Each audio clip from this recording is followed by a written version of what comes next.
Shalom Uvracha. Avraham est en train de marcher avec son fils, le petit Moshe, sur le trottoir de la rue Bar Ilan, à Jérusalem, une rue très fréquentée, avec beaucoup de circulation.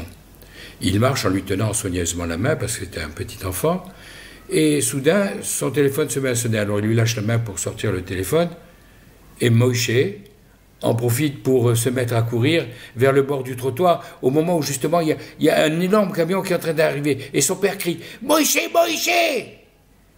L'enfant immédiatement s'arrête, fait demi-tour, et la mine un peu penaude, parce qu'il sent qu'il a fait quelque chose qui n'est pas bien, revient vers son père à petits pas. Cette histoire illustre ce qui va se passer à Rosh Hashanah, où nous allons entendre la sonnerie du chauffard, la mitzvah du jour.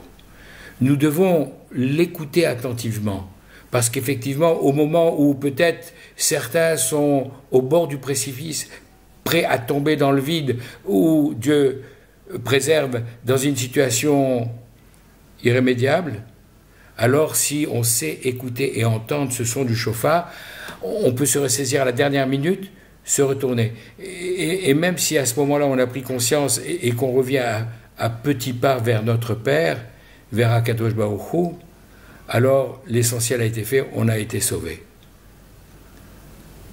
Une autre histoire à propos de Yaakov, qui lui habite Bétarilit, à 18 km de Jérusalem.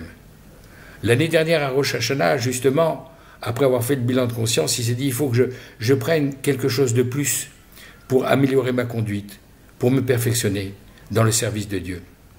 Et il a trouvé une mitzvah, j'allais dire orpheline, quelque chose qui est pourtant prescrit par la Gemara Brachot, dans laquelle on nous demande, avant chaque prière, le matin, l'après-midi et le soir, de se laver les mains. Echatz benikavniyon kapai, je lève mes mains en propreté pour pouvoir les lever vers Akadosh Baruch Hu dans la sainteté, comme le faisaient d'ailleurs les Kohanim au temple de Jérusalem, où il y avait un kior, un grand bassin avec lequel ils purifiaient leurs mains avant de faire le service divin. Alors il dit, bien qu'il y ait une discussion pour savoir est-ce que c'est seulement pour la prière du matin ou pour les 3 prières qu'il faut le faire, je vais prendre sur moi dorénavant de laver mes mains avant un des 3 offices de la journée. Et naturellement, quand il est à Bétarilit, dans quelques synagogues que ce soit, il y a toujours à l'entrée un robinet, ne serait-ce que pour les ablutions des Kohanim avant la bénédiction pontificale. Arrivent quelques jours de congé et il en profite pour amener sa famille pique-niquer dans le parc Ayarkon à Tel Aviv. Et là, sur l'herbe, il y a beaucoup de familles qui sont venues profiter de cette journée pour pique-niquer. En début d'après-midi, quelqu'un commence à crier « Mincha, Mincha, Mincha !» Alors naturellement, il est intéressé par prier, il s'est dit « Mais ici, il n'y a pas de robinet, il n'y a pas d'eau, comment je fais ?» Je dis « Bon, c'est pas grave, ce que j'ai pris sur moi, c'est quand c'est possible, quand je suis dans une synagogue, mais là, il n'y a pas, bon, on va... » Et il s'est dit « Non, cette résolution que j'ai prise, il faut que je m'y tienne. C'était pas grand-chose, c'était une petite chose, mais... il faut que je m'y tienne, il n'y a pas de raison. Et puisqu'on est dans le parc Yarkon, comme son nom l'indique, il y a la rivière Yarkon qui est par là. Donc il s'approche de la rive pour prendre de l'eau et pour se laver les mains. Quand il voit flotter dans le courant d'eau une main, il se dit, tiens, c'est peut-être la main d'une poupée qui est tombée. Et puis il voit les bois d'ouget. Alors il se dit, mais non, c'est pas une poupée, c'est un être vivant. Il se penche, et il tire de l'eau une petite fille qui avait échappé à la surveillance de ses parents et qui était tombée dans l'eau, qui était en train de s'éloigner et qu'il a réussi comme ça, entre guillemets par hasard, à sauver.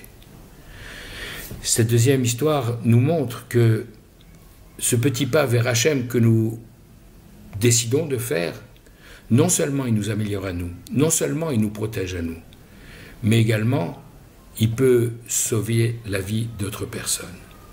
Alors, à quelques jours, à quelques heures de Rosh Hashanah, 5783, au moment où nous allons passer l'un après l'autre devant Akadosh Baruch Hu pour être jugés, Après tout ce mois de préparation de Elul pendant lequel nous avons été invités à faire notre bilan de conscience, à savoir qu'est-ce que nous devrions améliorer, corriger, prenons une petite résolution positive, soit un moment d'étude supplémentaire, soit une bonne action que nous allons essayer de faire régulièrement, soit quelque chose que nous faisons déjà mais pour lequel nous allons mettre plus d'attention, plus de kavana.